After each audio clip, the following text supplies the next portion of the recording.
এটা পাঞ্জাবের এক অদ্ভুত আর রোমহর্ষক কেস। ড্রাগস আর শারীরিক মোহের এক অনলাইন ফাঁদ। মনে হচ্ছে তোমার আর এখন আমার সাথে তেমন মজা আসে না। এত টাকা তোমার কাছে আসে কোত্থেকে বলো তো? মিস্টার গিল, যার বয়স কিনা 59 বছর, সে যদি নিজের ইচ্ছাতে আপনাদের কন্ট্যাক্টে না আসে, সেটা ওনার নিজের ব্যাপার।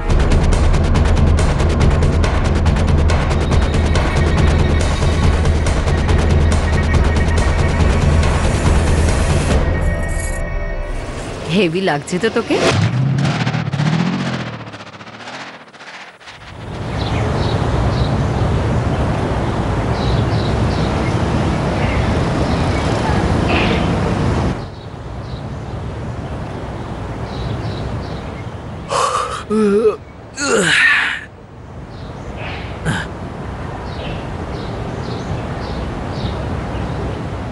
सत श्री अकाल मामा, गुड मॉर्निंग। কেমন আছো?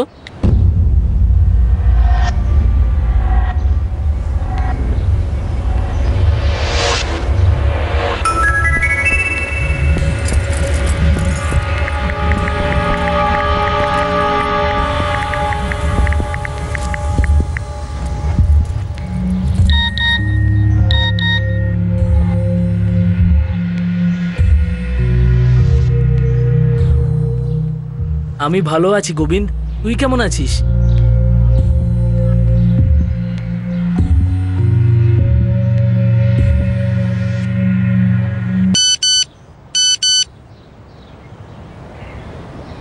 আমি ভালো আছি, তুই চিন্তা করিস না, ভালো থাকিস। তোমার কি মনে হয় যে উনি ভালো আছেন? তুমি যখন আছো তাহলে ভালোই তো থাকবো, তাই না? আরে আমি তো আমার বন্ধু মিন্টুর মেসেজ পড়ছিলাম। শুধু এটুকুই লিখেছো তোমার বন্ধু? হ্যাঁ, বারবার একই কথা বলে, ভালো আছি, সুখে আছি, কিন্তু কোথায় রয়েছে সেটা কখনো বলে না। অদ্ভুত লাগে না তোমার? তোমার বন্ধু কখনো বলে না যে উনি কোথায় আছেন? কি করব, মানুষটাই এরকম।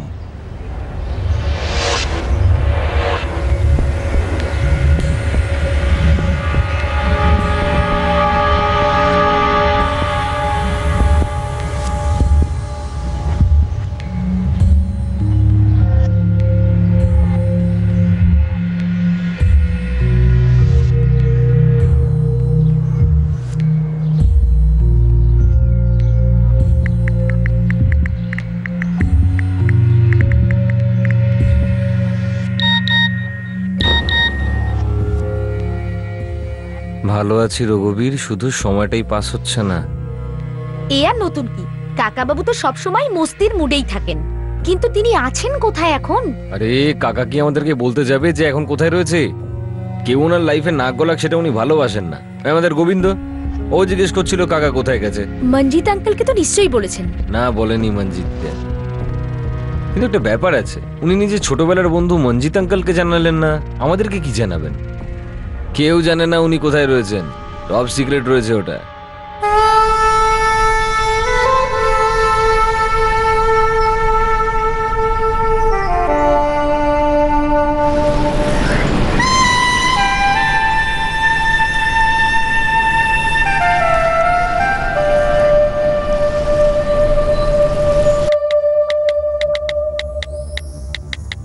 আচ্ছা মামা, তোমার কি বাড়ি ফেরার কোনো প্ল্যান আছে, নাকি ওখানেই সেটেল হওয়ার প্ল্যান করেছো তুমি? আরে ওই শালা মিন্টু, অনেক কপচেছিস। তুই ব্যাংকক থেকে কবে আসছিস? কিছু জিনিস আনাতাম। কাকা, গুরুনামপুর ফিরেই আমাকে ফোন অবশ্যই করো। ভাই গোবিন্দ, আমি কিন্তু দুধ খাওয়া কোনো বাচ্চা নই। যেখানেই আছি খুব ভালো আছি। রিটার্ন টিকিট যদিও এখনো বুক করিনি, তবে দারুণ আছি রে ভাই। যাবো যখন তোদের জন্য কিছু নিয়ে যাব, কিন্তু কবে যাব আমি বলতে পারছি না। ব্যাংককে আমি দারুণ কাটাচ্ছি রে ভাই। রঘুবীর, আমার আদরের ভাইপো, একদম টেনশন করিস না, আমি এখানে দারুণ আছি রে। 16ই এপ্রিল আমি ফিরে আসছি। জেনে শান্তি পেলি তো? গোবিন্দের মামা, মঞ্জিতের বন্ধু মিন্টু আর রঘুবীরের কাকা আসলে একজন ব্যক্তি। নাম হরজিৎ গিল, বয়স 59 বছর। ঘুরতে যাওয়ার পর হরজিৎ গিল কখনো ফোনে কথা বলেননি, শুধু তার মেসেজ এসে গেছে। হরজিতের ভাগ্নে গোবিন্দ, ভাইপো রঘুবীর আর প্রিয় বন্ধু মঞ্জিত চ্যাট অ্যাপ্লিকেশন দ্বারা হরজিতের সঙ্গে কথা বলছিলেন। 16 এপ্রিল হরজিত গিলের গুরনামপুরে ফিরে আসার কথা। তার সব প্রিয়জনেরা তার জন্য অধীর আগ্রহে অপেক্ষা করছিল।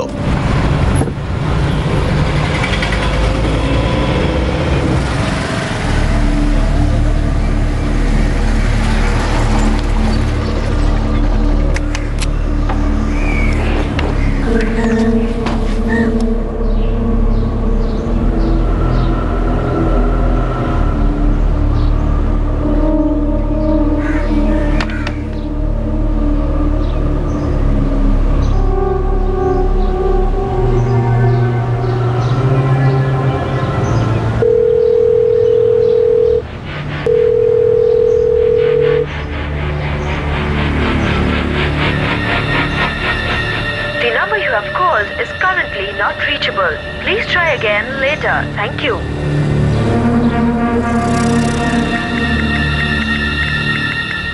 মামা, কোথায় আছো তুমি?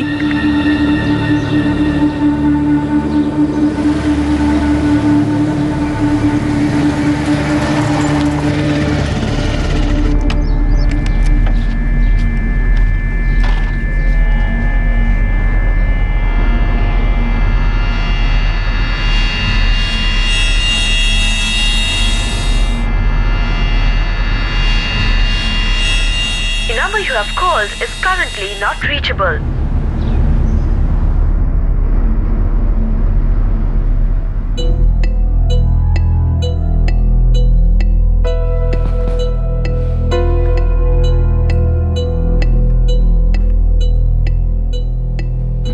3 সপ্তাহ হয়ে গেল, কতদিন কথা হয়নি। মিন্টু ফোনটাই তুলছে না। আরে চলো মেনেই নিলাম যে কাকা আমাদের ফোনে কথা বলতে ভালোবাসেন না, কিন্তু আগে মেসেজে তো উত্তর দিতেন। 3 দিন ধরে সেটাও বন্ধ। আমার তো মনে হচ্ছে যে উনি বাড়িতেই ফেরেননি। বাড়িতে তো দেখছি 3 দিন ধরে তালা লাগানো রয়েছে। মজা করে বলছিল ব্যাংককেই নাকি থেকে যাবে, ওখানেই রয়ে গেল না তো। আরে আঙ্কেল, ওনার যা করা করুক, এটা ওনার জীবন, কিন্তু অন্তত আমাদের মেসেজগুলো রিপ্লাই তো দেবে। দেখো বাকি কথা রাখো, এটা বলো যে করতে কি হবে। মঞ্জিত আঙ্কেল, প্যারিসে ফোন করবো?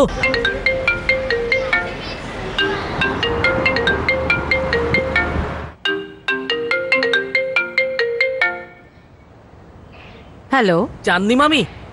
সত শ্রী আকাল মামি, আমি গুরনামপুর থেকে গোবিন্দ কথা বলছি। সত শ্রী আকাল গোবিন্দ, কেন ফোন করেছিস? আচ্ছা মামি, জিজ্ঞাসা করছিলাম যে মিন্টু মামা কি তোমার সাথে ওখানে আছে? যদি থাকতো। গত 6 বছর ধরে আমি ওর জন্য ওয়েট করছি। বলে গিয়েছিল কখনো ফিরবে না। আচ্ছা কি হয়েছে? ব্যাংকক থেকে এখনো ফেরেনি না? না মামি, মামা তো এখনো ফেরেনি, সেই জন্য আমরা সবাই চিন্তিত হয়ে পড়েছি। অদ্ভুত কথা, কিন্তু ও তো আমাকে বলেছিল 3-4 সপ্তাহের প্রোগ্রাম আছে ব্যাংককে। শোনো, আমি মাত্র 2 সপ্তাহ ব্যাংককে থাকবো। 2-4 সপ্তাহ? কোনো বিজনেসের প্ল্যান আছে নাকি? আরে দূর, বিজনেসের কথা বাদ দাও তো, মাথা থেকে ব্যবসাটা সরাতো। সারা জীবন কি শুধু এই ব্যবসাই করব? এখন শুধু একটু এনজয় করছি, একটু এদিক ওদিক বেড়াই। কবে বেরোচ্ছ তুমি? সামনের সপ্তাহে চণ্ডীগড় যাচ্ছি। হেমন্ত আছে না আমার বন্ধু, ওর জন্মদিন, ব্যাস ওখান থেকে সোজা ব্যাংকক। আচ্ছা হ্যাঁ, শ্যাম কেমন আছে? শ্যাম ওই রকমই আছে যেরকম ও থাকে, দিনরাত বিজনেস নিয়ে পড়ে থাকে। আরে সাবাস, দারুণ ব্যাপার। আর এই বয়সটাই তো খাটাখাটি করার সময়। আর তুমি ওর হাতে ছেড়ে দিয়ে এখন আরাম করছো। তুমি কেন ফিরে আসছো না? আমার ওখানে একদম ভালো লাগে না চাঁদনি, একদম ভালো লাগে না।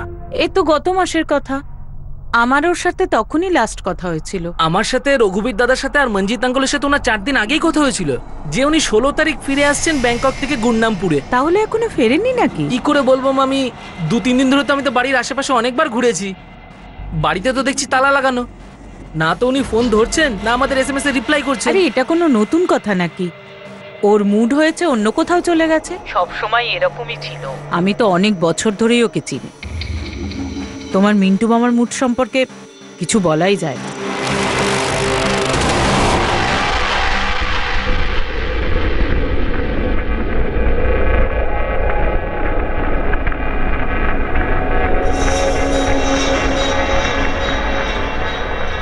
মম, আমি আসছি।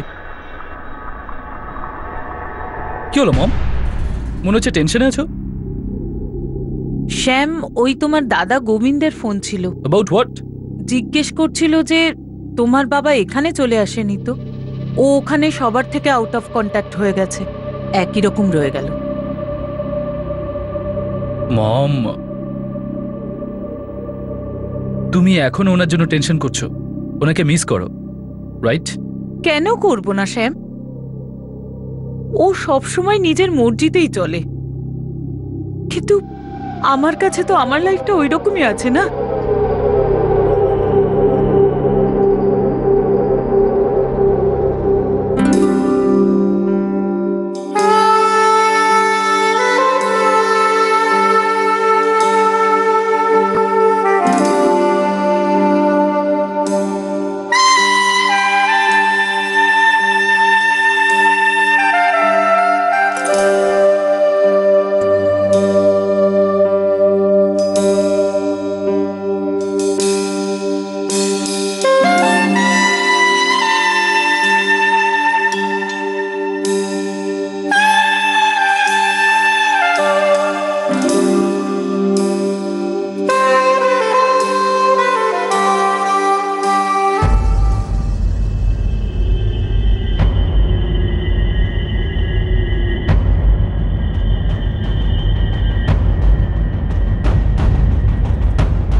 পুলিশের কাছে যাব, কিন্তু দাদা ওদেরকে বলবোটা কি? এই যে হরজিৎ গিল ওরফ মিন্টু বাবু, ওনার কোনো খবর নেই। তার মানে আমরা পুলিশকে এটা বলবো যে মামা মিসিং?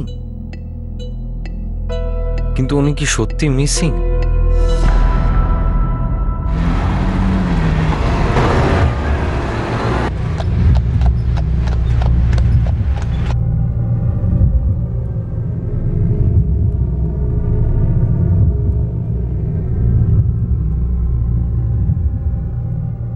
মম, ড্যাডকে নিয়ে তুমি এত টেনশন করো না, উনি যেখানেই থাকবেন ভালোই থাকবেন। ওই শুধু টাইম পাস আর ফুর্তি করে দিন কাটানো। হ্যাঁ, ওটাই যেটা ও 6 বছর ধরে করছে, জবে থেকে আমাদের ছেড়ে চলে গেছে। সেটাই তো মম। আর তুমি দেখো, এখনো ওনার জন্য অপেক্ষা করছো, যে তোমাকে ছেড়ে চলে গেছে আর কোনোদিনও আর ফিরে আসবে না। এবার ভুলে যাও ওনাকে। আশা ছাড়া আর কি করতে পারি আমি? শিওর মম, কিন্তু সময় কারোর জন্য অপেক্ষা করে বসে থাকে না।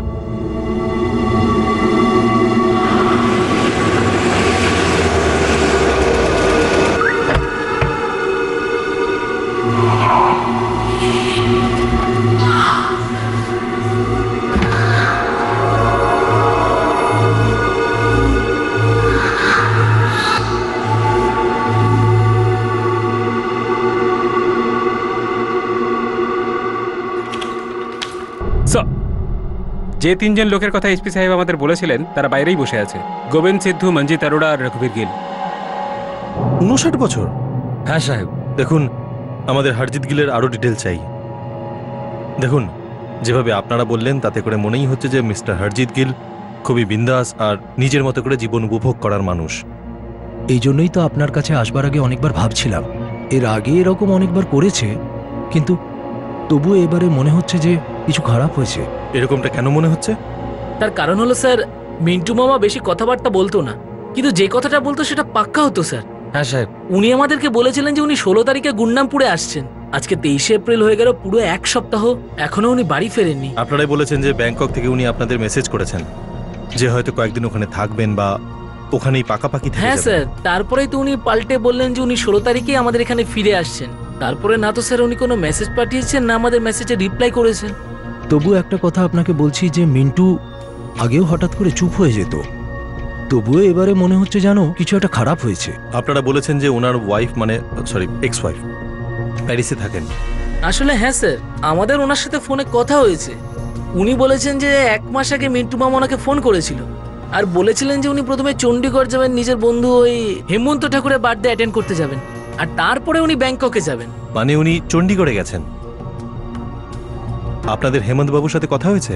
আরে না স্যার, আমাদের কাছে তো নম্বরই নেই। আমরা ওনার খোঁজ শুরু করে দিচ্ছি, কিন্তু আপনাদের একটা কথা বলে রাখি, 59 বছর বয়সী মিস্টার হরজিৎ গিল যদি নিজের ইচ্ছেতে আপনাদের সাথে যোগাযোগ না করেন, সেটা একেবারেই ওনার ব্যাপার।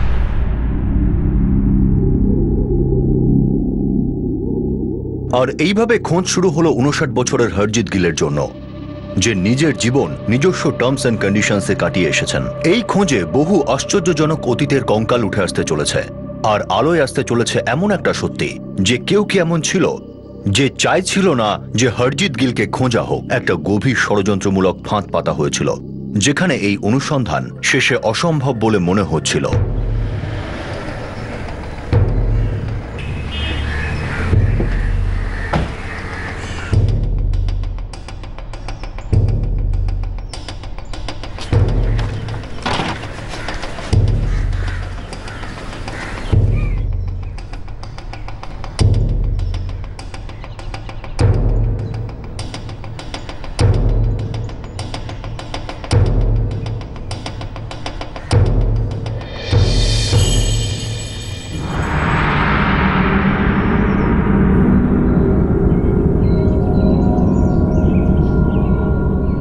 ওই 3 জনের মধ্যে কারোর কাছেই বাড়ির চাবি নেই স্যার। তাহলে ওনার এক্স ওয়াইফের সাথে প্যারিসে কথা বলতে হবে।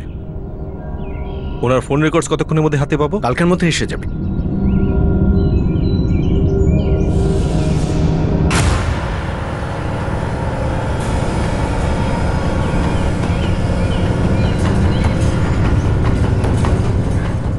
গাড়ির এই টায়ারের চিহ্নটা দেখতে পাচ্ছ?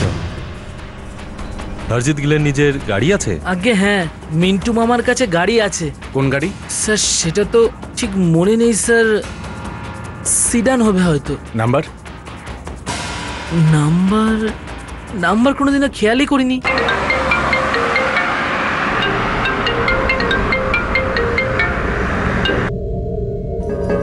গোবিন্দ ওর ছোট বোনের ছেলে আর রঘুবীর ওর বড় দাদার ছেলে। এরা দুজন ছাড়া মিন্টুর আর ওখানে কোনো আত্মীয় নেই। আচ্ছা ম্যাডাম, ওনার ঘরের চাবি কার কাছে থাকে? ওর নিজের কাছে। আচ্ছা, যখন ওনার সাথে আপনার ফোনে কথা হয়েছিল তখন উনি কি বলেছিলেন যে উনি বন্ধুর বার্থডেতে চণ্ডীগড়ে যাচ্ছেন আর তারপরে ব্যাংকক? That's right. আপনারা দুজন, আপনি আর হরজিৎ বাবু ডিভোর্সি?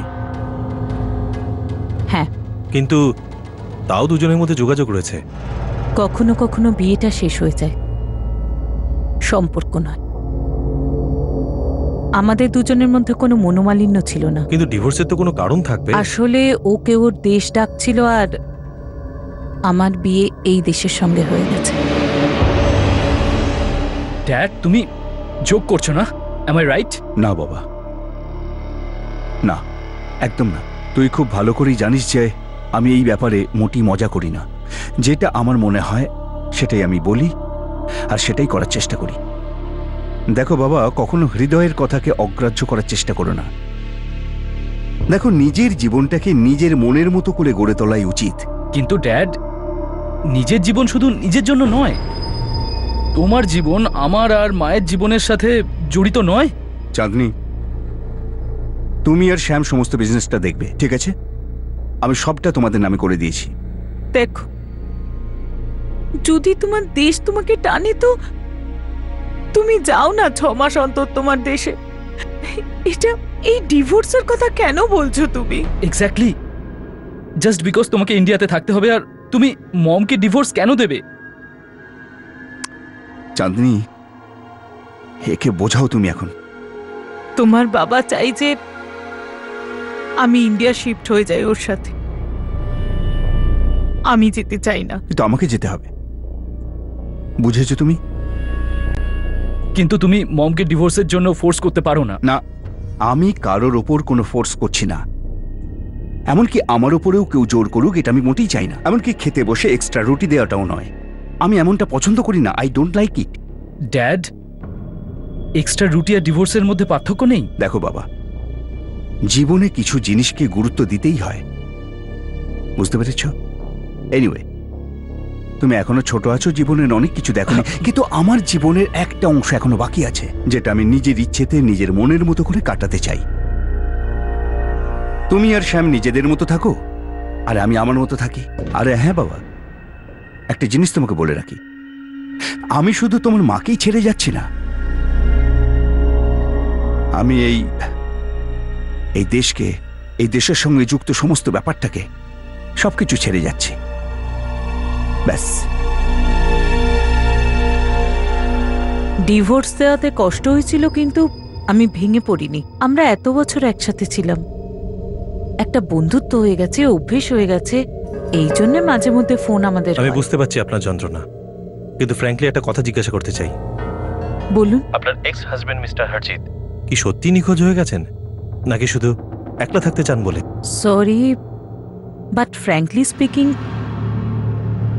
আমি এই সম্পর্কে কিচ্ছু জানি না।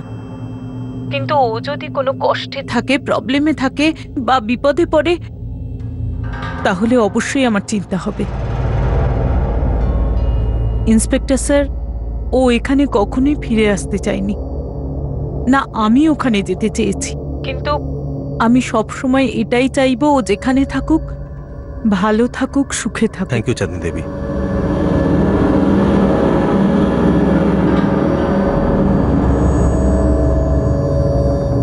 গোবিন্দ আর রঘুবীর তোমার বাবার মিসিং কমপ্লেন্ট ফাইল করেছে পুলিশ স্টেশনে।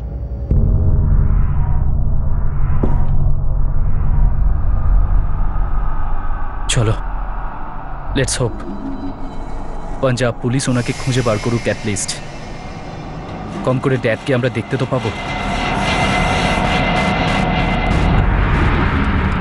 স্যার, এই হারজিত গিল ওরফে মিন্টু, এনার একটা বাড়ি আছে, প্রাইম প্রপার্টি, কম করে 2 কোটি টাকার মতো। এই হারজিত খুবই ধনী লোক দেখছি। প্যারিসে বড় বিজনেস আছে যেটা এক্স ওয়াইফ চাঁদনী আর তার ছেলে সামলায়। সেখান থেকেও ভালো টাকা কামাই আছে, মানে খুবই বড় লোক দেখছি। স্যার, এমন কে হতে পারে যে এই বড় রেসকে মেরে নিজেরই হবে? যে মানুষটা নিজেই নিজের খেয়ালে থাকে, সমাজের চোখে কেন ধরা দিতে যাবে? আমার কি মনে হয় জানো? কি স্যার? আমার মনে হয় নিশ্চয়ই কিছু একটা ঘটেছে। কেউ এনার সম্পত্তি দখল করতে চাইছে। এই পুরোপুরি নিখোঁজ হয়ে যাওয়া, গায়েব হয়ে যাওয়া, এটা তার একটা চাল আমাদের বিভ্রান্ত করার জন্য।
তোমার মিন্টু মামা একলা থাকেন এখানে? হ্যাঁ স্যার। মনে হচ্ছে অনেকদিন ধরে এখানে আসেনি। স্যার এটা চন্দ্রপাল, এখানকার সিকিউরিটি গার্ড। এ তো বলছে যে হরজিৎ গিল এখানে অনেকদিন ধরে আসেনি। অনেকদিন মানে কতদিন বলতে চাইছো? এটা তো ঠিক বলতে পারবো না সাহেব। হরজিৎ বাবু সবসময় নিজের মতোই থাকতেন, কারোর সঙ্গে কিছু কথাই বলতেন না। ওর একটা চাকরও আসতো, ধীরেন্দর। বীরেন্দর? তুমি চেনো বীরেন্দরকে? সাহেব 2 সপ্তাহ আগে আমার কাছে এসেছিল। চন্দ্রপাল ভাই, এই 12 নম্বরের হরজিৎ সাহেব কি ফিরেছেন? ভাই আমি কিচ্ছু জানি না। এই হরজিৎ সাহেব কবে আসে কবে যায় এটা ওনার মর্জি। ভাই আমি তো বুঝতেই পারছি না যে করবো তো কি করব। এই স্যার যখন এখানে ফিরেই আসবে না, তাহলে আমি কোনো অন্য রাস্তায় দেখে নি না ভাই। দেখে নে ভাই, এই সাহেবের কোনো ভরসা নেই, কবে আসবে না আসবে। আর তোকে তো করে খেতেই হবে। হরজিৎ বাবুর কাছে একটা গাড়ি আছে যেটা এখন এখানে নেই। সত্যি বলতে কি আমি ওনার উপর লক্ষ্য রাখাই ছেড়ে দিয়েছি। উনি গাড়ি নিয়ে গেলেও আমি দেখিনি সাহেব। সাবাস, ভালোই ডিউটি করছো। ভুল হয়ে গেছে সাহেব। সোসাইটিতে সিসিটিভি ক্যামেরা লাগানো আছে? 1 বছর ধরে লাগানোর কথা চলছে, আর এখনো কথাই চলছে। আচ্ছা, একটা কথা তো পরিষ্কার হয়ে গেল যে হরজিৎ বাবুর এখান থেকে এইভাবে চলে যাওয়া এবং অনেকদিন ধরে নিখোঁজ হয়ে থাকাটা কোনো নতুন ব্যাপার নয়। একটা কথা বলুন, আগে যখন এভাবে উনি যেতেন তখন আপনাদের কেন মনে হয়নি যে উনি নিখোঁজ, মিসিং? 2টো কারণের জন্য স্যার। স্যার প্রথম কথা হলো, যখনই উনি বাইরে যেতেন না তখন কখনোই রেগুলার এত মেসেজ করতেন না। আর দ্বিতীয় কথা হলো এটাই যে উনি কখনো বলতেনও না যে কবে উনি ফিরছেন।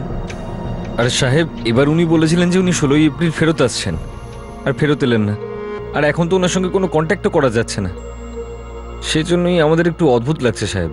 স্যার আরো একটা ব্যাপার এমন আছে যার জন্য আমার অদ্ভুত লাগছে। কি?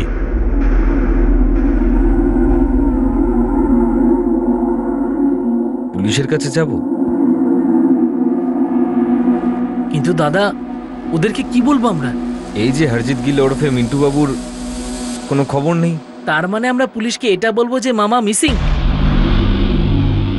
কিন্তু উনি কি সত্যি মিসিং?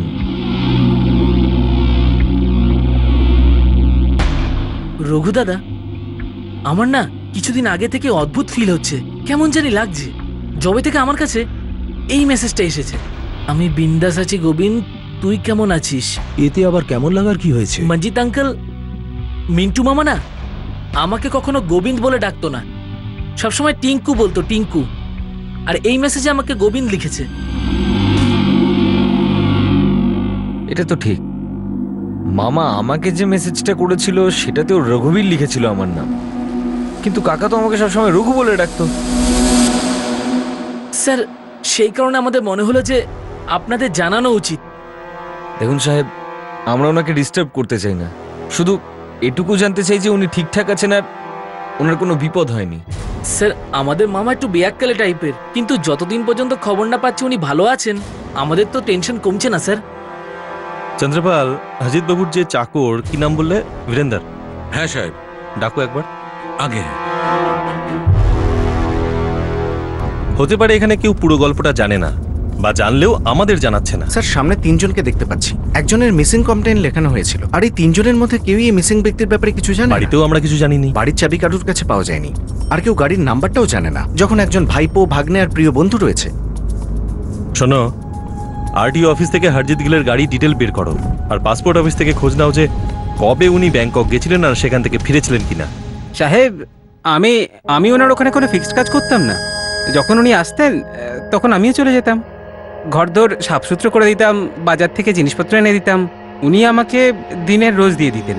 মাঝে মধ্যে বেশ কিছুদিন উনি থাকতেন না, তখন আমিও ফিরে যেতাম। তারপর সপ্তাহখানেক বাড়িতে তালা ঝুলতো। এবারেও এরকমই হয়েছিল সাহেব।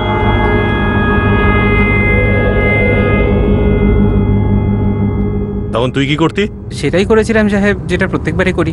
গজেন্দর বাবুকে জিজ্ঞেস করতাম আর উনি একই জবাব দিতেন। সত শ্রী আকাল গজেন্দর বাবু। আরে আমি বলছিলাম যে ও বিনুর বেটা, এটা জিজ্ঞেস করবি তো হরজিৎ কোথায় গেছে? আগে হ্যাঁ সাহেব। তুই যখনই ওকে খুঁজতে ওখান দিয়ে যাস তখনই দেখেছ ওর বাড়িতে তালা লাগানো, আর তুই এসে আমার কাছে এই কথাই জিজ্ঞেস করিস, আর আমি তোকে এটাই বলি। আরে আমি কি করে জানবো ও কোথায় গেছে? হ্যাঁ তা তো ঠিক। আরে তুই কেন আমাকে বারবার এই একই কথা জিজ্ঞেস করিস? হ্যাঁ আচ্ছা বীরেন্দর, এই যে তেজেন্দর, ইনি তো হরজিৎ গিলের প্রতিবেশী। হ্যাঁ সাহেব। আর দুজনের বন্ধুও বটে, গজেন্দর বাবু আর হরজিৎ বাবু। দুজন সকাল সকাল মর্নিং ওয়াকেও যেতেন একসাথে। আমি তো কয়েকবার ঘরে চাবি নেওয়ার জন্য বাগিচাতে গেছি।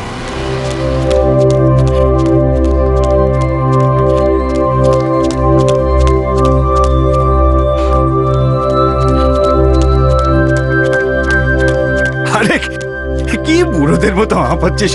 আরে ছোট না রে ভাই, রান রান রান। আরে হরজিৎ, বুড়ো বয়সে তুই যদি মিল্খা সিং হতে চাস তাহলে লাগা দো। আরে যৌবনের মজাটা নিতে গেলে না শরীরটাকে একটু খাটাতে হবে। আরে চল না ভাই, চল দৌড়, কাম। এই তোমার হরজিৎ বাবু এত লম্বা সময় ধরে যান কোথায়? আমি তো জানি না সাহেব, উনি তো আমার সাথে ঘরের কাজের ব্যাপার ছাড়া অন্য কোনো কথা বলেন না।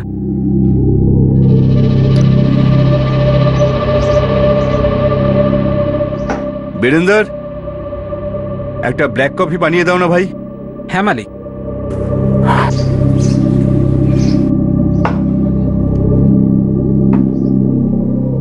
সাহেবের ব্ল্যাক কফির খুব নেশা ছিল। Black coffee? হ্যাঁ, একদম কড়া, চিনি ছাড়া, একদম র। স্যার আমাদের গুরনামপুরে অনেক লোকের নামই হরজিৎ। এখানে সময় লাগবে স্যার ইনফরমেশন বার করতে। ভুল যেন না হয় রিতেশ, হরজিৎ গিল পুরো নাম, ওর অ্যাড্রেস দিয়েছি, খুব তাড়াতাড়ি ডিটেলস চাই। ঠিক আছে স্যার, আমি যত তাড়াতাড়ি সম্ভব আপনাকে ইনফরমেশন দিচ্ছি। স্যার হরজিৎ বাবুর ফ্রেঞ্চ পাসপোর্ট আছে, আর আমি ফরেন ডিপার্টমেন্ট থেকে খোঁজ নিলাম। ব্যাংকক গেছিল? আগে না, ব্যাংকক তো কোনোদিন যাইনি, আর গত 2 মাসে আউট অফ ইন্ডিয়াতেও যায়নি। বুঝলে, এবার তোমার পাক্কা ডাউট হচ্ছে যে আত্মীয় স্বজনদের যে মেসেজ পাঠানো হয়েছিল সেটা কি হরজিৎ গিল পাঠিয়েছিল নাকি অন্য কেউ? স্যার কল রেকর্ডের পাশাপাশি চ্যাট আর মেসেজ রেকর্ডসও চেয়েছি আমি। ফোন রেকর্ডসই এই কেসের রেকর্ডকে সোজা করবে, যেটা এই সময় কিছুটা বেঁকা লাগছে। হরজিৎ গিলের নামে তার আত্মীয় এবং বন্ধু বান্ধবদের পাঠানো মেসেজ এবার জাল মনে হচ্ছিল, যেন সেটা পরিকল্পনামূলক চক্রান্ত করেই পাঠানো হয়েছিল। এই মিসিং কেসের ড্রামায় এবার আরো কিছু তথ্য তালাশ অর্থাৎ সার্কামস্ট্যান্সিয়াল এভিডেন্সের তদন্ত হতে চলেছিল, আর এই তদন্ত হরজিৎ গিলের জীবনের আসল সত্যি প্রকাশ্যে আনতে চলেছে। মিন্টু মানে কি যে বলবো আপনাকে, ও একদম অন্যরকম। কিরকম অন্যরকম? কি এমনিতে, কিন্তু সাহেব আপনি একথা কেন জিজ্ঞেস করছেন? উনি মিসিং। মিসিং কি করে? কারণ ও তো এমনই মানুষ যে কাউকে কিছু না বলে 1 মাসের উপর গায়েব হয়ে থাকে। কোথায় যায় বলুন তো ইনি? আপনারা তো একসাথে মর্নিং ওয়াক করেন, আপনাকে কিছু বলেনি? কোনো হিন্ট দেয়নি? আগে না, ও তো সবসময় নিজেকে ব্যস্তই দেখায়। একটা কথা বলবো আপনাকে, ও তো আমার বয়সী হবে, কিন্তু নিজেকে একদম জওয়ান ভাবে। দৌড়বে, লাফাবে, ছুটোছুটি করবে, আর কখনো কখনো তো একেবারে উল্টো পাল্টা কথা বলতে থাকে।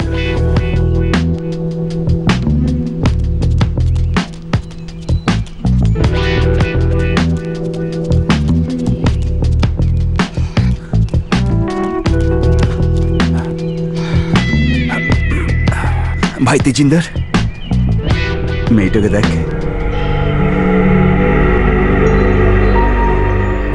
একটু তো মান সম্মান রাখ, ও হলো সুরজিতের বউ, বয়স তো তোর হাঁটুর বয়সই হবে। আরে এই বুড়ো, শুনতে পাসনি তুই? এই জাস্ট নাম্বার। আরে বয়সের কথা ভাবিস কেন? বয়সটা কোনো ফ্যাক্টরি নয়, বয়সের কোনো এক্সপায়ারি ডেট হয় না, বুঝতে পেরেছিস? বুড়ো কোথাকার।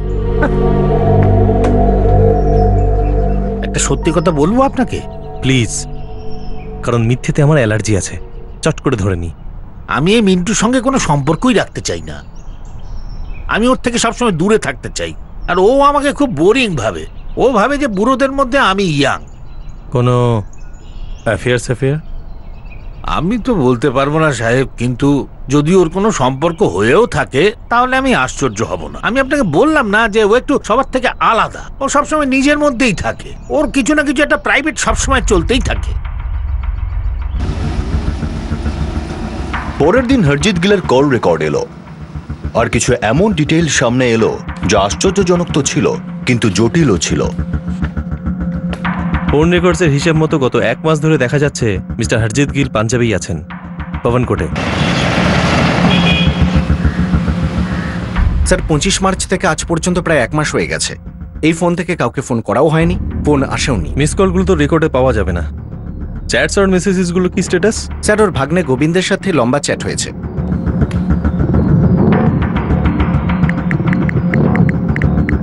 আর ভাইপো রঘুবীরের সাথেও সবচেয়ে লম্বা চ্যাট হয়েছিল বন্ধু মঞ্জিতের সাথে। বেশিরভাগটাই ওর মেসেজের উত্তর দিয়েছে। এটা আবার কি? স্যার ওর চণ্ডীগড়ের বন্ধু হেমন্ত ঠাকুরের মধ্যে চ্যাট হিস্ট্রি। সামনের সপ্তাহে আমি চণ্ডীগড়ে যাচ্ছি। হেমন্ত আছে না আমার বন্ধু, ওর জন্মদিন। এনার যে চণ্ডীগড়ে বন্ধুর বার্থডেতে যাওয়ার কথা ছিল ব্যাংকক যাওয়ার আগে, ওখানে তো যাননি। Right sir. কি লেখা আছে? মিন্টু, সব সেট আছে তো? আসছিস তো? ভাই, এবার কিন্তু চিরকালের মতো গায়েব হয়ে যাস না। আরে মেয়েদের মতো কান্নাকাটি করিস না রে তুই। বলেছি যাব মানে যাবই।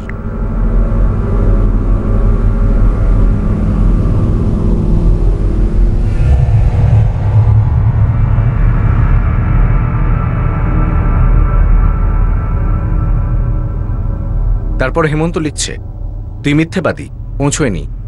তারপর হরজিৎ রিপ্লাই করে, সরি, হঠাৎ করে আমার ব্যাংকক যাওয়ার প্ল্যান হয়েছে, ফিরে এসে দেখা করব। তারপর স্যার ওর সাথে কথা হয়েছে। তারপর হেমন্তের মেসেজ, কবে আসছিস, কবে দেখা হবে, আসবি কি আসবি না, কিরে কোনো রিপ্লাই দিচ্ছিস না কেন, dot dot dot, Mintu question mark. আর তারপর 14 April last message sir, Mintu তুই ব্যাংকক গেছিস কি যাসনি, নাকি বোকা বানাচ্ছিস, মিন্টু সিং ডটস। এই যে আমাদের মিসিং ভদ্রলোক মিস্টার হরজিৎ গিল ওরফে মিন্টু, ইনি নিজের বন্ধুর বার্থডে পার্টিতে চণ্ডীগড়ে যাননি, যেমনটা ইনি এক্স ওয়াইফকে বলেছিলেন। আর আবার ইনি ব্যাংককও যাননি, যেটা কিনা বন্ধুদের আত্মীয়দের এক্স ওয়াইফকে বলেছিলেন। স্যার যদি সেভাবেই দেখা যায় তো মিন্টু খুবই মুটি, কিন্তু ও এমন কিছু করেনি যার জন্য ওর বিপদ হতে পারে। আর এই 3 জন মানুষ এনার মিসিং কমপ্লেন নিয়ে আমাদের কাছে আসে। স্যার কেউ তো আছে যে মিসিং হওয়ার নাটক করে আমাদের বিভ্রান্ত করার চেষ্টা করছে। কিন্তু কে কাকে বিভ্রান্ত করছে? হরজিৎ গিল ওনার এক্স ওয়াইফকে মিথ্যে কথা বলেছিলেন, নিজের ভাইপো ভাগ্নে বন্ধুকে মিথ্যে বলেছেন। আচ্ছা, এমনটা নয় তো যে এই হরজিৎ গিল এদের আর আমাদের দুজনকেই বিভ্রান্ত করছে? স্যার এক্স ওয়াইফ আর বাকিরা বলছে ও ওদের তাই বলেছে, কিন্তু আমরা জানি না কে কাকে কি বলেছে। স্যার হতে পারে এই এক্স ওয়াইফ বাই 3 জন, অথবা এদের মধ্যে কোনো একটা কম্বিনেশন আমাদের বিভ্রান্ত করছে। দুটোরই সম্ভাবনা আছে মনে হচ্ছে। কিন্তু একটা ব্যাপারে খটকা লাগছে যে এনার নিখোঁজ হওয়াতে বা না হওয়াতে এদের 3 জনের কি লাভ হবে, আর এক্স ওয়াইফের বা কি? স্যার এমনিতেই তো খুব বড় লোক, প্রচুর টাকা পয়সা, আর নিজের স্ত্রীকে জোর করে ডিভোর্স দিয়েছে। হতে পারে এটা বদলার কেস। আমরা তো এখনো এটাও জানি না যে এটা কেস কি কেস নয়, কিন্তু একটা কথা আমি জোর দিয়ে বলতে পারি, এই ব্যাপারটা বেশ গভীর। স্যার গভীর যদি মনে হয় তাহলে আমরা নিচে যাই, এই মিন্টুর আগের জীবনের খোঁজ নিই আমরা। একটা কাজ করো, এর 3 মাসের ফোন রেকর্ডস বার করো, আর দরকার পড়লে সারা বছরের। স্যার তুমি হয়তো ঠিকই বলেছ, এই গল্পের প্রথম পাতায় লেখা আছে হরজিৎ নামের একজন কেউ ছিল, লোকে যাকে ভালোবেসে মিন্টু ডাক, আর যে টাকা রোজগারের জন্য নিজের গ্রাম ছেড়ে প্যারিসে যায় আর ওখানে গিয়ে প্রচুর কামায়, আর 6 বছর আগে নিজের বউকে ডিভোর্স দিয়ে দেয়, আর প্যারিসে সমস্ত কিছু ছেড়ে নিজের গ্রামে ফেরত চলে আসে। এখন একটাই কথা চিন্তা হচ্ছে যে এই ফিরে আসার পেছনে কি গ্রামের প্রতি প্রেম ছিল নাকি অন্য কিছু?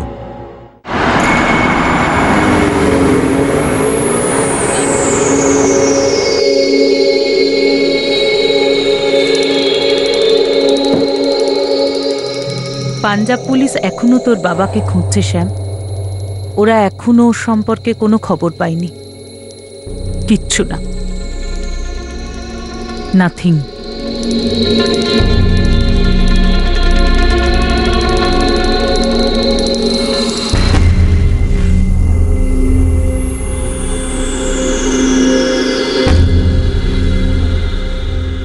আগে হ্যাঁ, হেমন্ত ঠাকুরই বলছি ইন্সপেক্টর।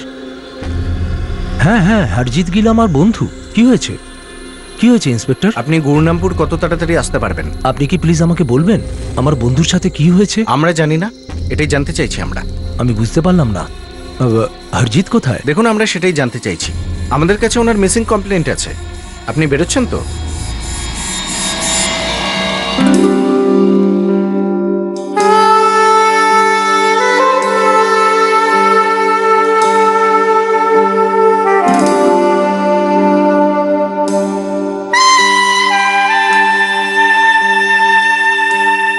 আরে বাহ, হেব্বি লাগছে তো তোকে।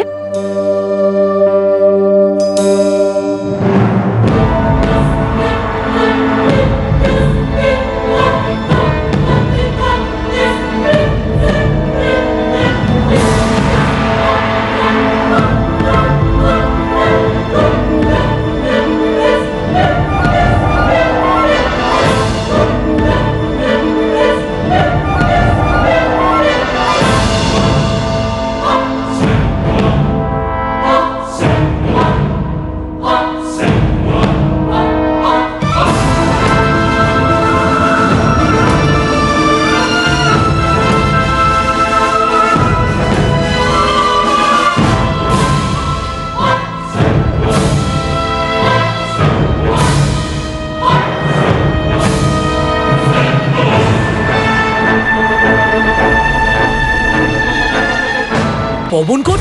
কিন্তু পবনকোটে কেন যাবেন কাকা? আমি তো জানি না পবনকোটে ও কাউকে চেনে নাকি। পবনকোট? না, পবনকোটে তো আমাদের কোনো প্রপার্টি নেই, আর কোনো আত্মীয়ই নেই আমাদের ওখানে।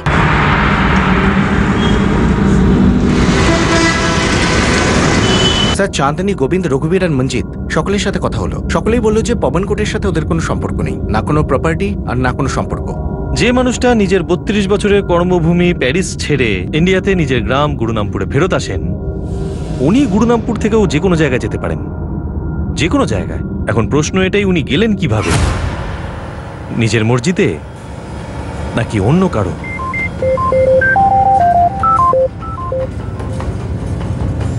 স্যার, অরিজিতের বন্ধু হেমন্ত ঠাকুর অন দ্য ওয়ে। স্যার, ওই হয়তো বলতে পারবে পবনকোটের কানেকশনের ব্যাপারে। 4 এপ্রিল ওর চণ্ডীগড়ে আসার কথা ছিল, কিন্তু এলো না। লাস্ট কবে কথা হয়েছিল ওনার সাথে? মার্চের শেষের দিকে। আরে ভাই হেমন্ত, আমি যখন বলেছি মার্চে যাব, তখন আমি যাবই। গতবারের মতো এবারেও মিথ্যে কথা বলিস না। আরে ভাই, 4 মাস আগে দেখা করেছিলাম। তোর লাইফে হচ্ছেটা কি বলতো, বলবি? আরে কিচ্ছু হয়নি রে ভাই, কিচ্ছু। আবার নাটক করছি।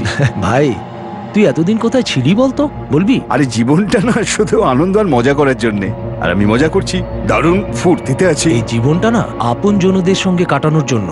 চাঁদনি বৌদি আর শ্যামকে এখানে ডাকছিস না কেন?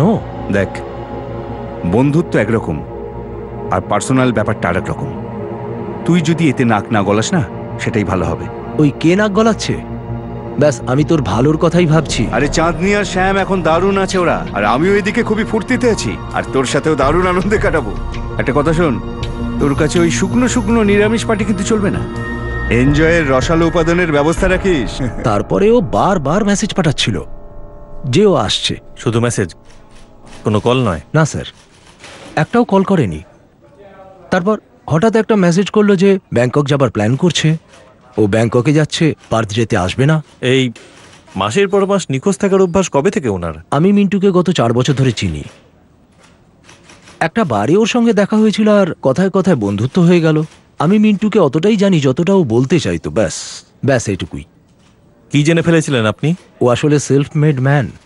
খুব অল্প বয়সে ও নিজের দেশ ছেড়ে প্যারিসে গেছিল, ওখানে পরিশ্রম করে বিজনেস দাঁড় করালো। তারপর যখন ওখানে ওর মন ভরে গিয়েছিল, তখন আবার গ্রামে ফিরে এসেছিল। মন কেন ভরে গেছিল? কেন ফিরে এলেন নিজের বউ বাচ্চাকে ফেলে? মস্তি মারবার জন্য। মস্তি করতে ভালোবাসে, কারোর সঙ্গে কোনো পার্মানেন্ট রিলেশন করে না। আর মহিলাদের সাথে? হয়তো সকলের সাথে। ওর বয়স হতে পারে 59 বছর, মনটা কিন্তু 25 বছরের। আপনি ওকে এক প্রকার যাযাবর বলতে পারেন। ওর নিজস্ব একটা ভাবনা, নিয়ম। দুনিয়ার পরোয়া করতো না স্যার, আর কারুর লাইফেও নাক গলাতো না, আর নিজের লাইফটাকেও খুব প্রাইভেট রাখতো। নিজের সম্পর্কে ও খুব কম কথা বলতো।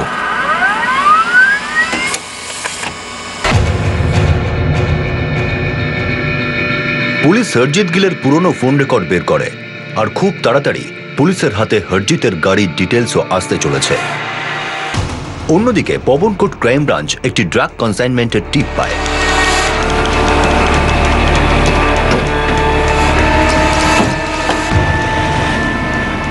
এক সেকেন্ডও নজর সরাবি না, ওই লোকটাকে আমার চাই, পালাতে যেন না পারে। সাহেব, লজের নিচেই দাঁড়িয়ে আছি, পালিয়ে যাওয়ার কোনো চান্সই নেই। কোনো মালটাল নিয়ে এসছে নাকি? এখন অবধি তো নয় সাহেব, কিন্তু গতকাল রাতে ওই ছেলেটা একটা ব্যাগ নিয়ে এসেছিল, আর এই খবরটা 16 আনা পাক্কা সাহেব।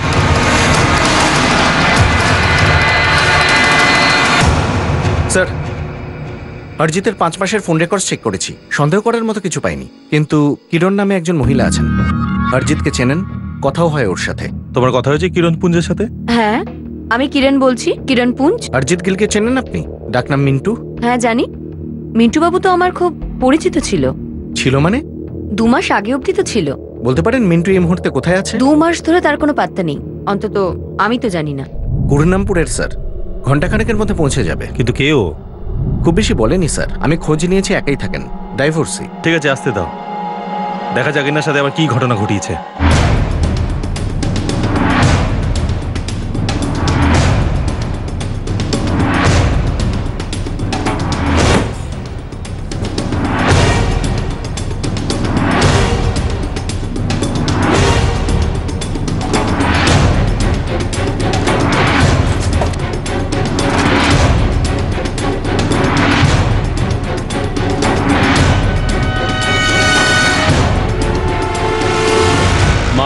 কি মাল স্যার? আমি কিছু জানি না। তাহলে এটা কি করছে তোর কাছে? এটা তো আমি সুরক্ষার জন্য রেখেছি স্যার। তোর আবার কিসের ভয় বে? জানি না স্যার। আমি জানি তোর সব থেকে বেশি ভয় আমাদের থেকে। আর এখন তো তোর হাতিয়ারও আমরা পেয়ে গেছি। ড্রাগস কোথায়? আমি কিচ্ছু জানি না স্যার। বলে দে কোত্থেকে এসেছে মাল আর কার কাছে যাচ্ছে। নিজের গুরুর নামটা বল, না হলে আমি তোর খেলা শেষ করে দেব।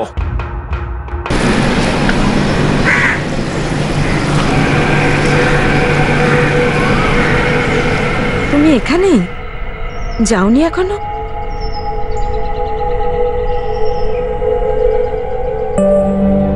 মুড নেই রে। তোর হাজবেন্ড চলে গেছে? আজ আবার ডাবল ডিউটি।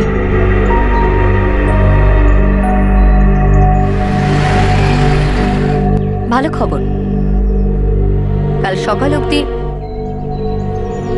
আমরা দুজনে একসাথে থাকবো, একে অপরকে আরো ভালোভাবে জেনে নেব। তুমি কোথায় থাকো সেটা আমি জানি না, তুমি কি করো সেটাও আমি জানি না, তোমার আসল নাম আদৌ কমলপ্রীত কিনা সেটাও জানি না। আমি তোকে কখনো জিজ্ঞাসা করেছি যে তোর আসল নাম রেখা কিনা? তাই না রেখা? বোঝো, আমি তো এখানেই থাকি। যদি আমি মিথ্যে কথা বলি তাহলে অন্যরা সত্যিটা বলে দেবে। সমাজকে গুলি মার। আমাদের দেখা হওয়া তো ভগবানের ইচ্ছে ছিল। আমরা তো একে অপরের জন্যই তৈরি হয়েছি। আমাদের নাম ঠিকানা সত্যি হোক বা মিথ্যে তাতে কিছু যায় আসে না। যায় আসে শুধু সেটা দিন যে আমাদের মধ্যে কি সম্পর্ক। কি আছে আমাদের মধ্যে? সবকিছু এখানেই যদি বলে দিই, বেচারা ফুলগুলো লজ্জা পেয়ে যাবে। চল।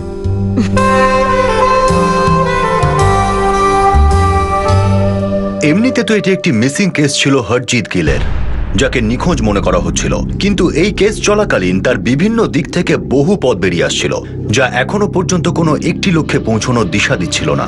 কিন্তু এই সবকিছুই হরজিৎ গিলের সঙ্গেই যুক্ত ছিল, কিন্তু কিভাবে এটা কেউ জানত না।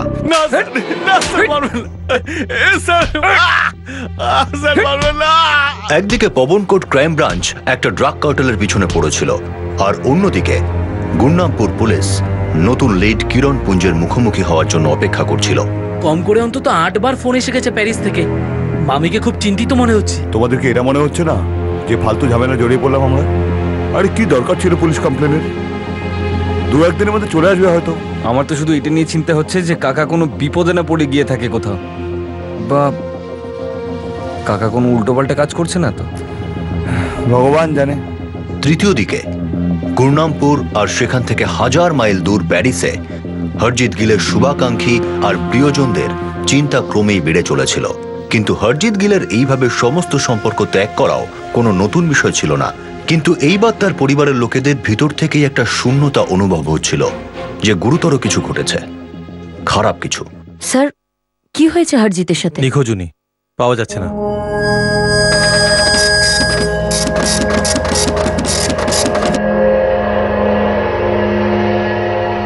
আসলে আমাদের 15ই ডিসেম্বর আলাপ হয়েছিল, আর এই বছরের মার্চ অবধি আমরা টাচে ছিলাম। এসব আমরা জানি আপনার ফোন রেকর্ডস থেকে। আমরা শুধু এটাই জানতে চাই যে আপনাদের দুজনের মধ্যে কি ধরনের সম্পর্ক ছিল। এটা আসলে আমাদের নিজস্ব ব্যাপার। মানছি এটা আপনাদের নিজস্ব ব্যাপার, কিন্তু যার সাথে আপনার নিজস্ব ব্যাপার ছিল তিনি এখন আমাদের নিজস্ব ব্যাপার হয়ে গেছেন। ওনাকে খোঁজার জন্য যাদের সাথে দেখা করা দরকার আমরা দেখা করছি, যাদেরকে প্রশ্ন করার দরকার আমরা প্রশ্ন করছি। আমরা শুধু ওইটুকুই জানতে চাই যতটা এই কেসে দরকার। আমাদের বাকি ডিটেলের কোনো প্রয়োজন নেই। জিজ্ঞেস করুন, কি জানতে চান? আপনাদের মধ্যে কি সম্পর্ক ছিল আর তা ভাঙলো কেন?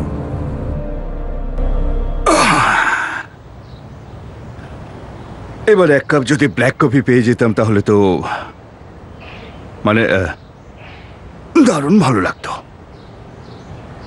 মনে হচ্ছে তুমি আর আমার সাথে তেমন মজা পাচ্ছ না। মজাটা তো সেই একই, খেলাটা একটু নতুন এই আর কি। যেখানে অভ্যাস হয়ে যায় মজাটা সেখানে একটু নষ্টই হয়ে যায়। ওই এলোমেলো কথা, ওই একই রকম রাত, একই রকম দিন। কিন্তু ব্ল্যাক কফি যে তুমি বছরের পর বছর খাচ্ছ। কারোর কাছে তো বাধা পড়েই থাকতে হয় না। দেখো, সত্যি কথা বলতে কি এখন তুমিও আমার কাছে বোর হয়ে গেছো। যতটা আমি তুমি আমার উপর বুদ্ধিমান, তুমি প্র্যাকটিক্যাল। এখানে বাধ্যবাধকতার কোনো প্রশ্ন নেই। কথা তো একদম ঠিক বললে। মজা তো আর একতরফা হয় না। এখন তুমি যখন মজা পাচ্ছ না, তো আমিও পাচ্ছি না। চলো, ঠিক আছে, তুমি ব্ল্যাক কফি খাও। এটাই তোমার শেষ ব্ল্যাক কফি। কথার মতো কথা। আমাদের অনলাইনে আলাপ হয়েছিল একটা ডেটিং ওয়েবসাইটে। আমি সিঙ্গেল, মানে ডিভোর্সি, একদম ওরই মতো। আমার সামনেও কেউ নেই, পেছনেও কেউ নেই। এখন আমার জীবনে শুধুমাত্র আমিই আছি, আর ল্যাপটপই আমার বন্ধু। খুব তাড়াতাড়ি এগোচ্ছেন দেখছি। একটু সাবধানে। দুজন একা ঘাতক প্রেমিক খুব তাড়াতাড়ি কাছাকাছি চলে আসতে পারে। জীবনে কাকে কতটা জায়গা দেব সেটা ঠিক করে নিতে পারলেই জীবনে আর কোনো সমস্যাই থাকে না, তাই না? মানে কোনো রকম মনের মিল হবে না, শুধু মজা করো আর ছেড়ে দাও? অবশ্যই, কোনো কমিটমেন্ট নয়। যতক্ষণ সবকিছু ভালো লাগবে ততক্ষণ তা চালিয়ে যাও, ব্যাস। No hurt feeling. এটা আমি খুবই মেনে চলি।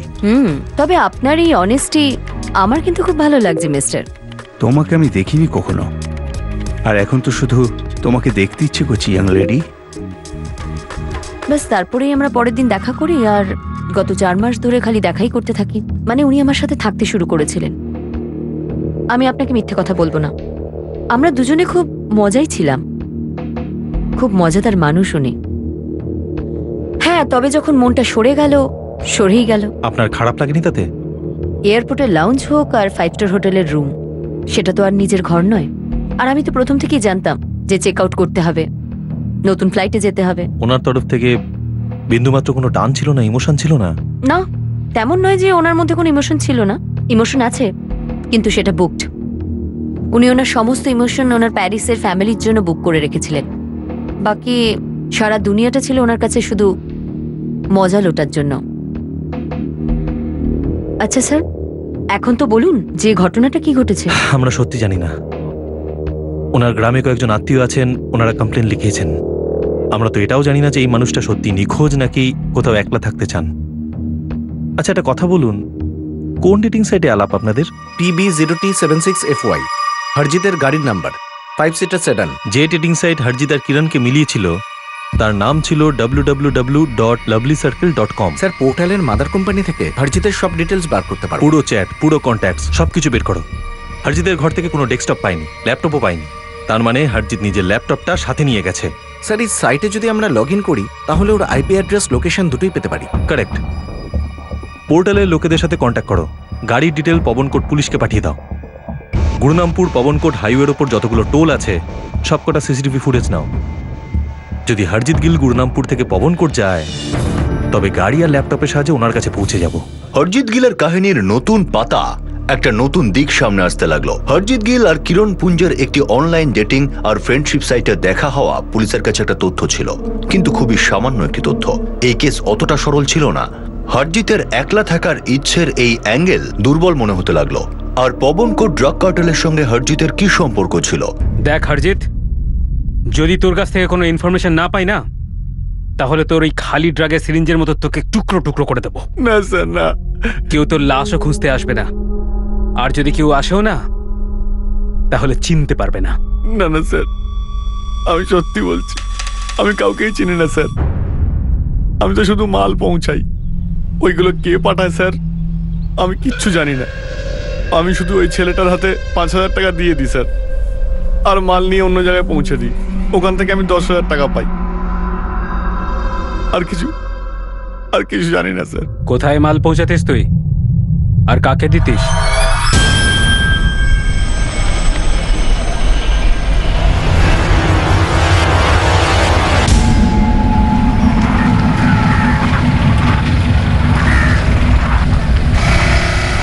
প্রত্যেকবার যখন আমি মাল পৌঁছে দিতাম আমি 15,000 টাকা পেতাম স্যার। 5,000 টাকা ওই ছেলেটাকে দিতাম, আর 10,000 নিজে রেখে দিতাম। নাম কি ওই ছেলেটার? আমি জানি না। জানিস না তুই? ঠিক আছে, কোনো ব্যাপার নয়। বিনোদ, যদি আমাদের ওষুধ কাজ না করে তাহলে ওকে এরই ওষুধ দিয়ে দিস। না স্যার, স্যার না। প্রথমে ডান্ডাবাজি কর, যদি না বলে তাহলে সিরিঞ্জ। বাস যেভাবেই হোক ওর মুখটা খুলতে হবে। না স্যার, স্যার শুনুন স্যার, স্যার আমি কিছু করিনি স্যার। স্যার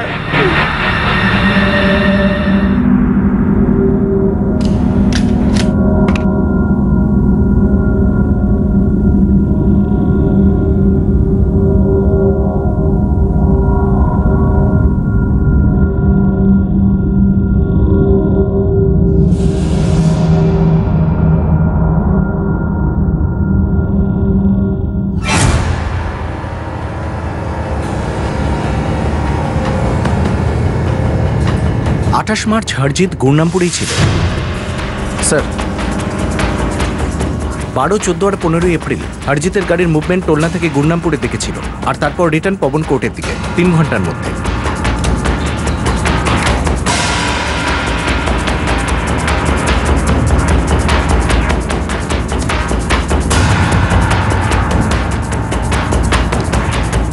একটা ব্যাপার, যদি গাড়িটা 12, 14, 15 এপ্রিল গুরনামপুরে এন্ট্রি হয়, তাহলে ওই কলোনির ওয়াচম্যান কেন দেখতে পেল না?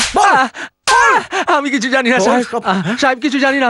আমি আমার মেয়ের দিব্যি করে বলছি সাহেব, আমি হরজিৎ সাহেবের গাড়িকে কখনো কলোনিতে আসতে দেখিনি। গাড়িটা হয়তো তখন এসেছে যখন আমি হাত মুখ ধুতে গেছিলাম আর রাউন্ডে গেছিলাম। আরে 3 বারই তুই হাত মুখ ধুতে অথবা রাউন্ডে গিয়েছিলি?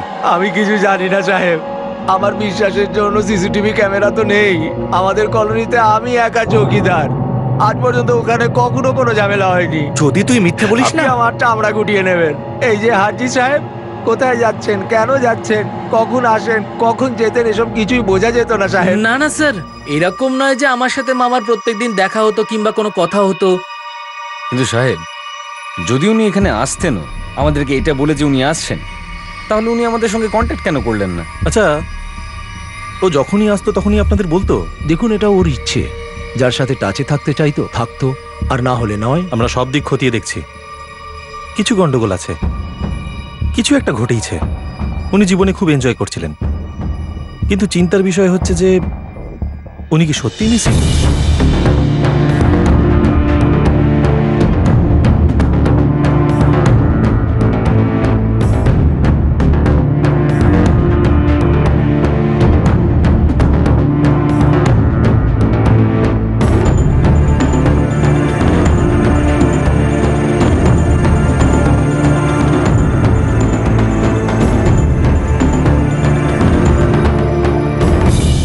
কিরণপুঞ্জ, আপনাদের সাথে আগে আলাপ হয়েছিল? না স্যার। না সাহেব। ডিসেম্বর থেকে মার্চ অবধি প্রায় 4 মাসের বন্ধুত্ব ছিল এনাদের। এনার সাথে অনলাইন ডেটিং পোর্টালে আলাপ হয়েছিল, তারপরে ফেস টু ফেস। খুবই গভীর সম্পর্ক হয়েছিল এনাদের, মানে বলতে চাইছি শারীরিক সম্পর্ক। আমরা তো এসব কিছু জানতাম না স্যার, আপনি বলাতে জানতে পারলাম। আমাদের শুধু ওই যে মেসেজ এসেছিল, ওটা অদ্ভুত লেগেছিল। আমাদের বলেছিলেন যে 16 এপ্রিল ফিরে আসবেন, আসেননি বলেই চিন্তা করছি। স্যার, ইউকে বেসড পোর্টাল, হরজিতের ডিটেলস পাওয়ার জন্য স্পেশাল রিকোয়েস্ট পাঠাতে হবে। দেখো কি বেরোয় পোর্টালের ডিটেল থেকে। একটা কথা বলি, এই মানুষটা চাইতো না এনার পার্সোনাল লাইফে কেউ ইন্টারফেয়ার করুক, কিন্তু দেখো আমাদের এনার পার্সোনাল লাইফে সমস্ত কিছু দেখতে হচ্ছে। ইনি নিশ্চয়ই এমন কারোর সাথে আছেন যার সাথে ইনি নিজে থাকতে চান, বা হয়তো একটু অসুবিধায় আছেন। এই কেসটা বেশ পেঁচালো। এই কেসটা আসলে কি তখনই জানতে পারবো যখন হরজিৎ গিলকে পাবো। স্যার, লোকটা খুব মুডি ছিল। আমার মনে হয় যখন এই কিরণপুঞ্জের সাথে কিছু একটা হলো, নিশ্চয়ই অন্য কোনো মহিলার সাথে লিভ ইন হয়ে গিয়েছিল নিজের মস্তির জন্য।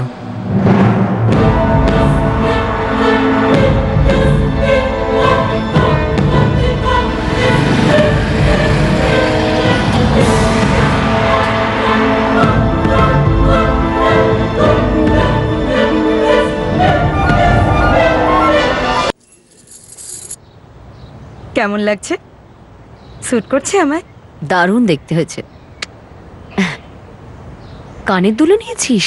না, আরে বাহ, দারুণ ব্যাপার তো। দারুণ শপিং টপিং করছিস তো। তোমার থেকেই তো শিখছি। আচ্ছা, তুমি কোত্থেকে শিখলে এত টাকা কামানো? শয়তান মেয়ে ছেলে, যে কোনো প্রকারে তোর আমার পাস্টেই যেতে হবে। এখনো লুকোবে? বলে দাও না।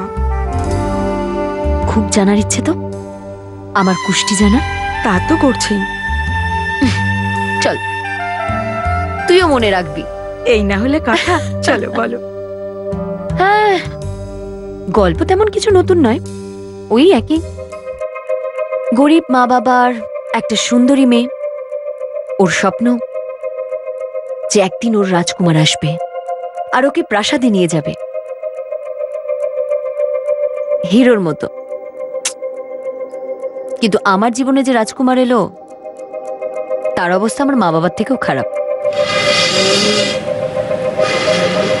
ভিখারি রাজকুমারের জন্য রান্না করতে করতে আর ওর সাথে শুয়ে শুয়ে আমার সারা জীবনটাই শেষ হয়ে যাচ্ছিল। সারা দিন একই জিনিস চলতো মাথায়, কি করে কি করে কি করে কবে আমি এই বদ্ধ জীবন থেকে বেরিয়ে খোলা আকাশে উড়ে বেড়াবো। অনেক ঝগড়াঝাটি করার পর আমার স্বামী আমাকে চাকরি করার অনুমতি দিয়ে দিল। দেখতে তো আমি খুবই সুন্দর, একদম সাদাসিধে মেয়ের মতো। কিন্তু তা তো তুমি একদম নও। সে তো নই, কিন্তু আমার যে সেট ছিল সে একদম বোকা। সে আমাকে ক্যাশ কাউন্টারে বসিয়ে দিল।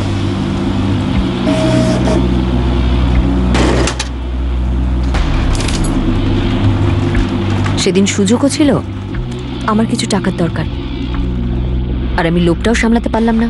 হিরে তো পেতাম না, কিন্তু কিছু তো উপকার হবে। এই গরিব অবস্থা থেকে একটু হলেও মুক্তি পাবো। তো আর দেখে কে, তুলে নিলাম টাকাগুলো। আর চাকরি গেল।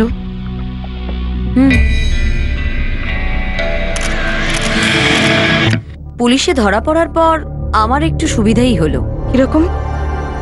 গরিব স্বামীটা প্রচন্ড অশান্তি করলো, বেরিয়ে যা আমার বাড়ি থেকে, মুখ দেখাবি না। আর অন্যদিকে মা বাবা বুক চাপড়াতে লাগলো, এটা কি করে ফেললি, মুখ পুড়িয়ে দিলি আমাদের। আমি বললাম যাও ছাড়ো, সবাইকে রাম রাম সত শ্রী আকাল। আমি শহর ছেড়েই চলে গেলাম। তারপর এখানে পাবনকোটে চলে এলাম। চলো কোথাও পালিয়ে যাই। তুই তোর ডবল শিফট করা স্বামীকে ছেড়ে দিবি? আরে আমার জীবন থেকে তো ডাবল শিফটটা যাবে। এখন তো শুধু এক শিফটে উনুন আর এক শিফটে বিছানা, যেমন তোমার জীবন ছিল। কে চায় বলো তো এরকম জীবন? প্রাণ খুলে বাঁচতে চাই, খুব এনজয় করব। আর এখন তো অনেক টাকাও আছে আমাদের কাছে। ঠিক আছে, চল প্রোগ্রামটা বানাই। তবে এখন আরো একটু টাকা জমতে দে, সেটা হয়ে যাক। তারপর আমরা দুজন ডবল শিফট করব। একটা শিফটে মজা করব আর একটা শিফটে আরো মজা। এই যে ফুর্তি চলছিল আর মজা করার প্ল্যানিং হচ্ছিল, এই সব কিছু হরজিৎ গিলের টাকাতেই হচ্ছিল।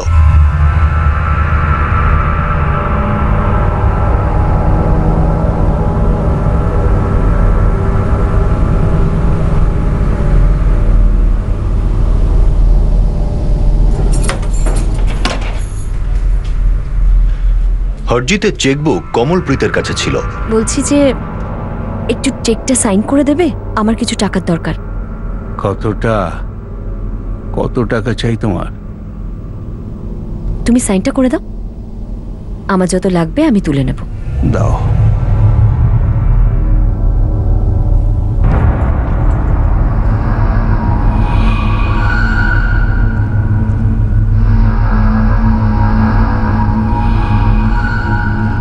আরেকটা প্লিজ।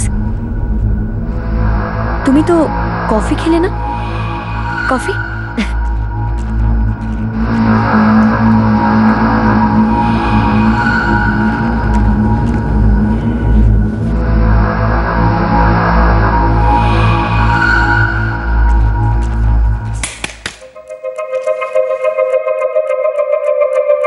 বুড়োটাকে বলেছিলাম দুটো চেক সাইন করে দিতে, সে তো পুরো চেকটাই সাইন করে দিল। আর এই হলো ওর এটিএম এর পাসওয়ার্ড। কাল রাতে অনেক কায়দা করে পেয়েছি। আরে তুই তো বেশ ফরওয়ার্ড দেখছি। যখন তোর সাথে প্রথমবার দেখা হয়েছিল তখন তো দেখে মনে হয়নি তোর ভেতরে ভেতরে এত কিছু। কিন্তু আমি তোমাকে দেখেই বুঝেছিলাম যে তুমি কি জিনিস।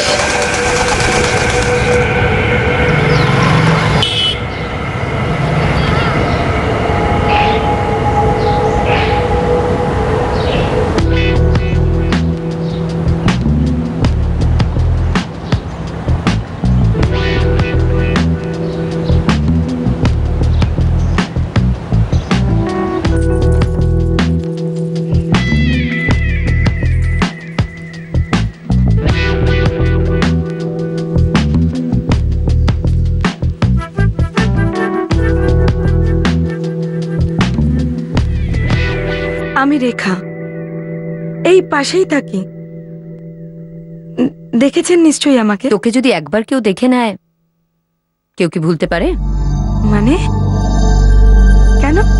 বাড়িতে আয়না নেই, তাকে গিয়ে জিজ্ঞেস করে নে কেন। না না, এরকম না। আমি তো শুধু এটা বলছিলাম যে আপনি কি সুন্দর, কত সাজগোজ করেন। Thank you. এত টাকা আপনি পান কোত্থেকে? সেসব কথা তো তুই ছেড়ে দে। তুই এখানে কেন এসেছিস? যে লোকটা এখানে আসে আপনার স্বামী বলে তো মনে হয় না। তো কি মনে হচ্ছে তোর? কোনো প্রেমিক টেমিক হবে যে জলের মতো টাকা ঢালছে তোমার পিছনে? এতেই হবে নাকি আরেকটু মশলা রোগড়ে বলবো? রোগড়ে দাও, জ্বলে পুড়ে খাক হয়ে যাব, বেঁচে যাব তাহলে। তুইও না, অনেক চাহিদা তো তোর। এই দুনিয়ায় সব থেকে বেশি একটা জিনিসই চাইতে পারি, টাকা, সম্পত্তি, সবকিছু চিকিৎসায় দিই। টাকার জন্য না আমি সবকিছু করতে পারি, সবকিছু।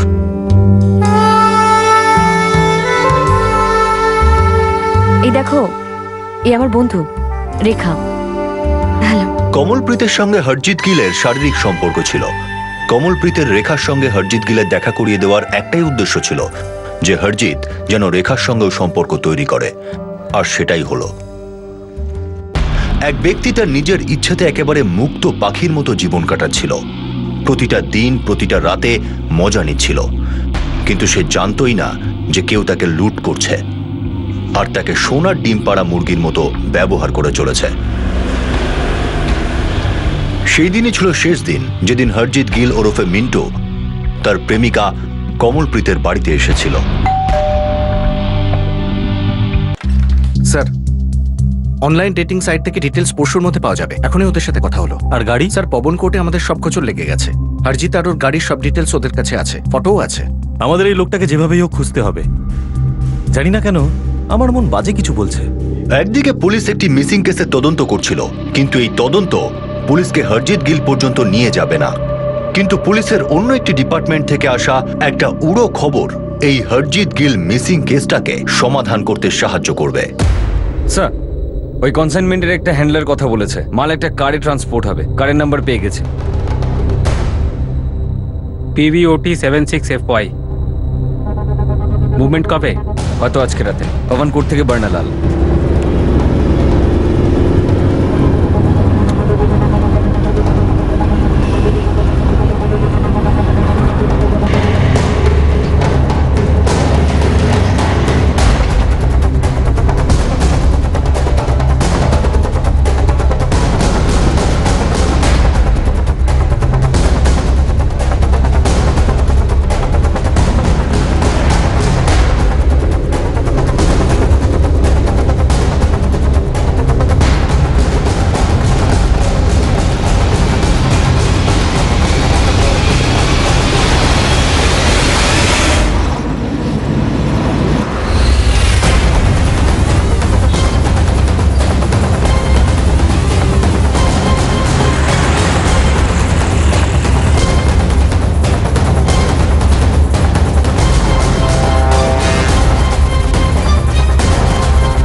একটু কাঁচটা নিচে করুন তো ম্যাডাম।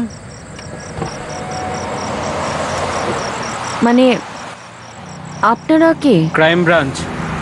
কি হয়েছে স্যার? আপনি গাড়ি থেকে বাইরে আসবেন। আগে বলুন তো কি হয়েছে। জাস্ট একটু রুটিন চেকিং। আপনি গাড়ি থেকে বাইরে এসে আপনার লাইসেন্স দেখাবেন, আর আমরা আপনার গাড়ির তল্লাশি করব। তল্লাশি করবেন?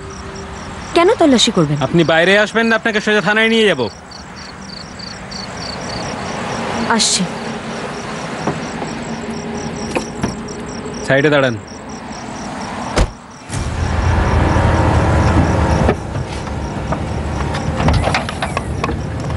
লাইসেন্স দেখান।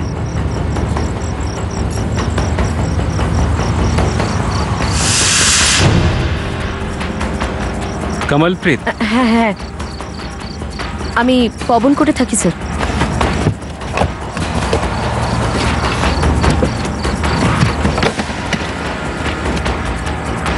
স্যার, এই হরজিৎ গিলটাকে আগে উনি গাড়িটা ওনারই ছিল। এখন অবধি নাম ট্রান্সফার করা হয়নি, তাই পেপারটা ওনার নামেই আছে।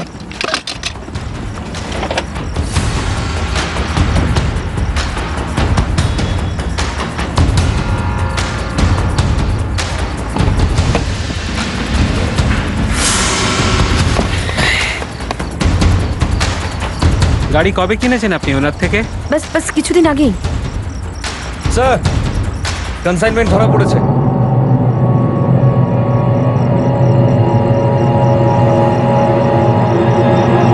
হে ভগবান, গাড়ির মধ্যে এসব কি? আমি এসব জানি না স্যার।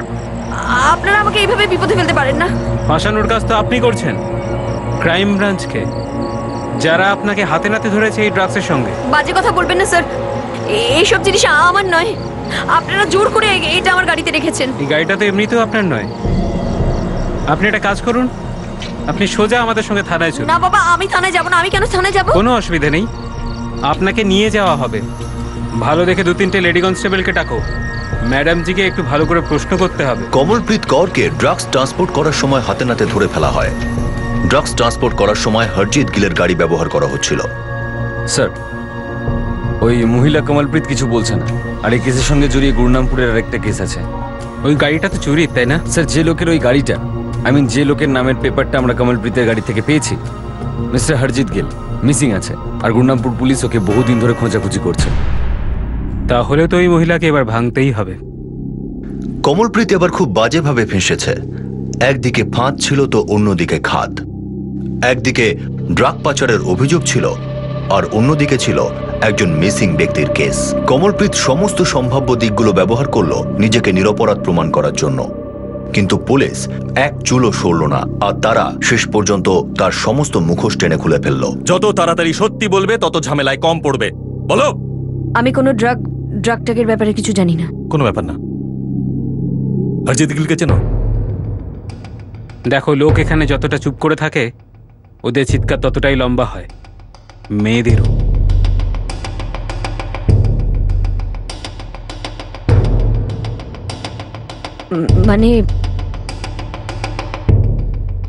আমি হরজিৎ বাবুকে আমি চিনি। প্রায় 1 মাস আগে হরজিৎ গিল আর কমলপ্রীত কৌরের সেই অনলাইন ডেটিং সাইটে দেখা হয়, যেখানে হরজিতের কিরণ পুঞ্জের সঙ্গে দেখা হয়েছিল। একে অপরের সঙ্গে চ্যাটিং করতে করতে কিরণ আর হরজিৎ পরস্পরের প্রতি আকর্ষিত হয়ে পড়ে আর তারা কাছে চলে আসে। অনলাইন টেক্সট চ্যাটে সামনের মানুষটা নিজের সম্পর্কে যে বিবরণ দেয়, তাকে বহু মানুষই সত্যি ভেবে সেই সম্পর্কটা এগিয়ে নিয়ে যায়। কমলপ্রীত হরজিৎকে কখনো তার অতীতের কথা বলেনি, যে তার ক্রিমিনাল রেকর্ড আছে। হরজিৎ ফের একবার এই ধরনের সম্পর্ককে নিজের মন ভরানোর জন্য উপভোগের বস্তু হিসাবে ভেবে নিল। সে ভেবেছিল যে কিরণ পুঞ্জের মতো সে কমলপ্রীতকেও নিজের জীবন থেকে দূরে করতে পারবে। হরজিৎ বাবু অনেক টাকা খরচা করতেন আমার উপরে। আমি আমার এক বন্ধুর সাথে ওনার আলাপ করাই। ওনারা দুজনও খুব এনজয় করত। এখন কোথায় রেখা? নিজের বাড়িতে হবে। কোথায় বাড়ি ওর?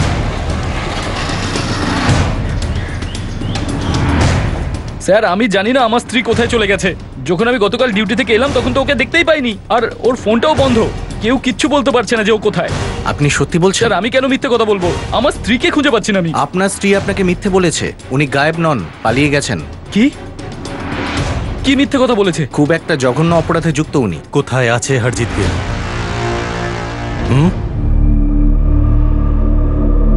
বানাও, আর ম্যাডামকে ততক্ষণ বানাও যতক্ষণ না উনি শান্তি পান। পুলিশ স্টেশনের 2 কিলোমিটার বাইরেও যেন ওর চিৎকার শোনা যায়। চলো বানাও।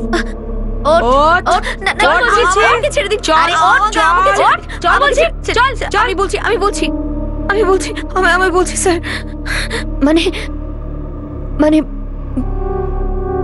আমি আর রেখা হরজিৎ বাবুকে নেশার ওষুধ খাওয়াতাম।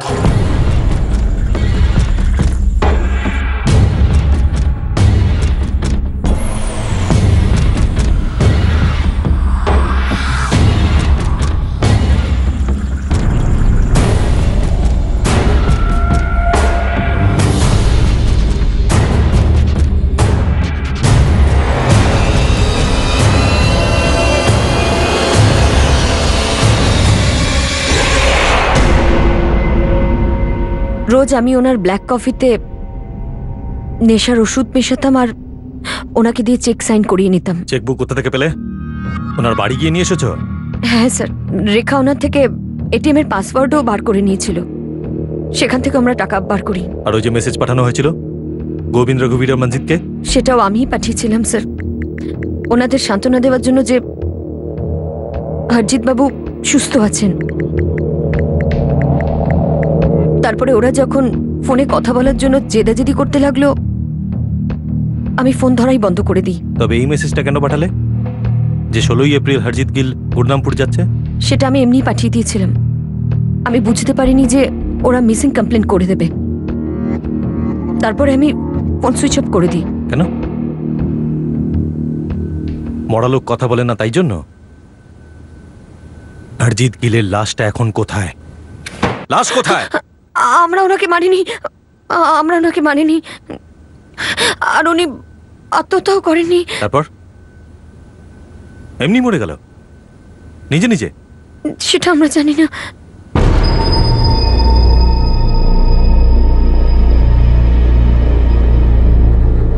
অনেকক্ষণ ধরে চেষ্টা করছি, উঠছেই না। এ তো আর কোনোদিনই উঠবে না রেখা। হে ভগবান, কি করে? মনে হচ্ছে কফিতে ড্রাগ একটু বেশি পড়ে গেছে। ওনাকে মারার কোনো প্ল্যান ছিল না স্যার, উনি আসলে ড্রাগের ওভারডোজের জন্য মারা গেছে। লাশ কোথায়? প্রত্যেকটা প্রশ্নকে দুবার করে তোমাকে জিজ্ঞেস করতে হবে?